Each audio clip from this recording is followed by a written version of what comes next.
नमस्कार दोस्तों, मैं अंकुर उपाध्याय स्वागत करता हूं आप सभी का एक बार फिर से अपनी नई वीडियो में।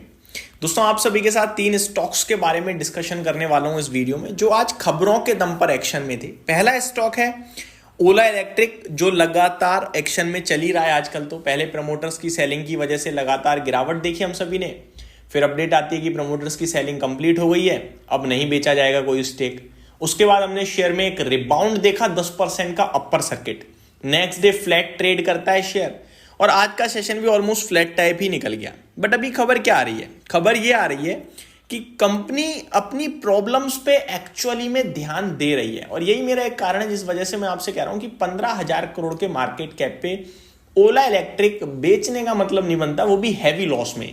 फ्रेश लेने के लिए तो हम इंटरेस्टेड नहीं है, लेकिन मान के चलो कोई 50% ऑलरेडी लॉस खा के बैठा है, वो क्यों बेचे? अब वो देखना चाहिए आपको कि कुछ प्लेजिंग की वजह से गिरी है, कुछ प्रॉब्लम्स की वजह से गिरे हैं, कुछ बाजार की वजह से गिरा है, बाइंग की कमी की वजह से गिरा है, तो अब बेचना सही नहीं है। अब क्या अनाउंसमेंट आई है मैं आपको बताना चाहूंगा। पहली बात तो प्रमोटर्स ने अपने प्लेज शेयर्स छुड़ा लिए हैं, ये आप सभी को पता है। दूसरी बात, कंपनी के लिए एक्चुअल इशू क्या है? एक्चुअल इशू है कंपनी के लिए इनका सर्विस। कंपनी गाड़ी बेच तो देती है, लेकिन उसके बाद जब इसकी सर्विस की बात आती है तो लोकल जो सर्विस सेंटर्स हैं वो कर नहीं सकते, क्योंकि इलेक्ट्रिक व्हीकल्स में पता ही नहीं उन्हें कि कैसे करना है, क्या करना है। ऊपर से पार्ट्स की अनअवेलेबिलिटी, तो वो दिक्कत का विषय है। अब आप सर्विस सेंटर ओला के ऑफिशियल लेके जाओगे तो वहां भी नहीं हो पाएगी सर्विस। क्यों नहीं हो पाएगी? क्योंकि भैया लाइन लगी है ही नहीं कुछ, तो वो दिक्कत है। आप वहां छोड़ के आ जाओगे, पड़ी रहेगी एक एक महीने तक, जिसको लेकर काफी विवाद भी हुआ। तो कंपनी उसी को फोकस में रखते हुए अब कंपनी ने एक नया इनिशिएटिव लिया है। कंपनी ने लॉन्च करी है दोस्तों हाइपर सर्विस सेंटर। इसमें क्या होगा? सेम डे सर्विस हो जाएगी आपकी। तो जो मेन इशू, जो मेन कंसर्न है, उस पर कंपनी काम कर रही है। अब डिटेल्स मैं आपके साथ शेयर करना चाहूंगा। अभी थोड़े दिन पहले कंपनी ने कहा था same day registration, same day delivery. आज रजिस्ट्रेशन कराओ, आज गाड़ी ले जाओ।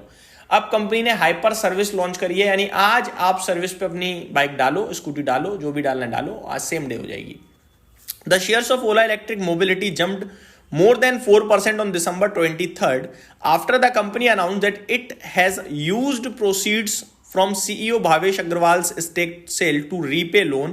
Additionally, it also announced the launch of Hyper Service Center designed to offer same-day service guarantee. The share of the EV bike maker rose to rupees 36.10 apiece, extending gains for third consecutive session. But at the end flat to positive ही बंद हुआ है, वो 4% की तेजी नहीं दिखी हमें। तो ये डिटेल आते हुए दिख रही है जो काफ़ी पॉजिटिव है ओला इलेक्ट्रिक के लिहाज से, अगर आप नोटिस करो तो। अगर ये हाइपर सर्विस वाला चीज़ अभी बेंगलुरु में ही शुरू हुआ है, केवल ऐसा नहीं है कि अक्रॉस इंडिया हो गया है, बेंगलुरु में है। अगर ये अक्रॉस नेशन सक्सेसफुल होता है तो मेरे को लगता है ओला इलेक्ट्रिक की वापस डिमांड हमें हैवी देखने को मिल सकती है। दूसरा स्टॉक है दोस्तों कोफोर्ज। कोफोर्ज की बात करी है तो इनके लिए काफ़ी पॉजिटिव न्यूज़ आते हुए, सॉरी न्यूज़ तो नेगेटिव है, बाजार ने ज्यादा नेगेटिव ले लिया है। न्यूज न्यूट्रल है, बाजार ने नेगेटिव ले लिया है। कोफोर्ज ने अनाउंस करा है कि फंड रेजिंग करेगी कंपनी 26 दिसंबर को। अब मार्केट को यही चीज बुरी लग रही है। वैसे फंड रेजिंग सारी कंपनियां करती हैं, कोई नहीं गिरता, लेकिन ये गिर गया, वो भी 5%। क्यों गिर गया भाई? ये इसलिए गिर गया क्योंकि मार्केट कह रहा है क्यों कर रहे हो फंड रेजिंग? आप एक्विजिशन करने के लिए फंड रेजिंग नहीं कर सकते। क्यों? आप एक आईटी कंपनी हो, आईटी कंपनी कैश रिच होती है, स्ट्रॉन्ग बैलेंस शीट होती है, एक्विजिशन उनका जब दिल करे तब करें वो। अगर आप फंड रेजिंग करके एक्विजिशन कर रहे हो दैट मींस आपकी बैलेंस शीट स्ट्रॉन्ग नहीं है क्या? अब आप दूसरी तरफ कंपनी की बैलेंस शीट देखो तो रिजर्व्स में 7,000 करोड़ दिखेंगे आपको, डेट में मात्र 800-900 करोड़ का डेट है, तो डेट फ्री है ऑलमोस्ट, है बैलेंस शीट में पैसा, लेकिन उसके बावजूद भी फंड रेजिंग कर रही है। तो वही थोड़ा सेंटिमेंटल नेगेटिव था, लेकिन ओवरऑल स्ट्रॉन्ग कंपनी है, स्ट्रॉन्ग बैलेंस शीट है, स्ट्रॉन्ग फाइनेंशियल्स हैं, स्ट्रॉन्ग प्रमोटर्स हैं। मेरे को लगता है कंपनी ये जो एक्विजिशन कर रही है ये भी स्ट्रॉन्ग ही होगा, निश्चित तौर पर बने रहें। ये आज गिर गया है लेकिन इवेंचुअली आपके लिए वापस से कूदता हुआ दिखेगा जल्दी ही, तो टेंशन फ्री रहें। जिनके पास जितना है उतना होल्ड करें, इनफैक्ट गिरावट में ऐड और कर लेना अगर आपको ज्यादा मन करे तो। तीसरा स्टॉक है दोस्तों बेलराइज इंडस्ट्री। बेलराइज इंडस्ट्रीज की बात करी जाए तो यहां पे अपडेट ये आ रही है कि स्टेक सेल हुआ, जिसकी वजह से आज ये शेयर भागा है। मैं डिटेल्स थोड़ा आपके साथ शेयर करता हूं। Shares of Belrise industries surged as much as 13% to their new 52-week high of 180 on the BSE on Tuesday, December 23, as promoter group entity executed a block deal to sell significant stake in the company. The transaction estimate at ₹897 crore likely involves the sale of 5.83 crore equity shares representing a 6.56% stake which the management confirmed to CNBC TV 18 that was transaction conducted in order to meet the minimum public shareholding norm।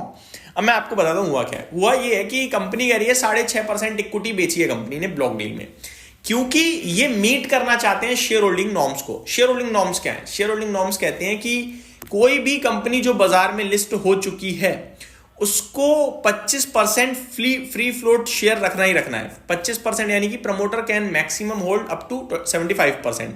उससे ज्यादा अगर है तो उन्हें वो share बेचने ही पड़ेंगे। 25% आपका फ्री फ्लोट में होना चाहिए। 25% में चाहे FIIs हो, DIIs हो, पब्लिक हो, चलेगा, लेकिन प्रमोटर 75% से ज्यादा ओन नहीं कर सकते। अब बेलराइज के केस में अगर मैं देखूं तो शेयर होल्डिंग नॉर्म्स में बेलराइज 73% ओन करता था, तो ये तो पहले से ही कम था, फिर इन्होंने क्यों बेचा है? हालांकि अब ये जो 6% बेच दिया तो और ज्यादा नीचे आ जाएगा इनका स्टेक, बट कंपनी ने यही रीजन दिया है और कंपनी ने ये रीजन दिया है, मार्केट ने ये रीजन माना भी है, इसीलिए शेयर ऊपर गया है कि ये ओवरहैंग था जो खत्म हो गया है, तो अब पॉजिटिव है। तो ये पूरी की पूरी डिटेल्स इस समय आते हुए दिख रही हैं आप सभी के लिए। उम्मीद करता हूं डिटेल्स पसंद आई होंगी। Thank you so much for watching this video. Have a great day guys.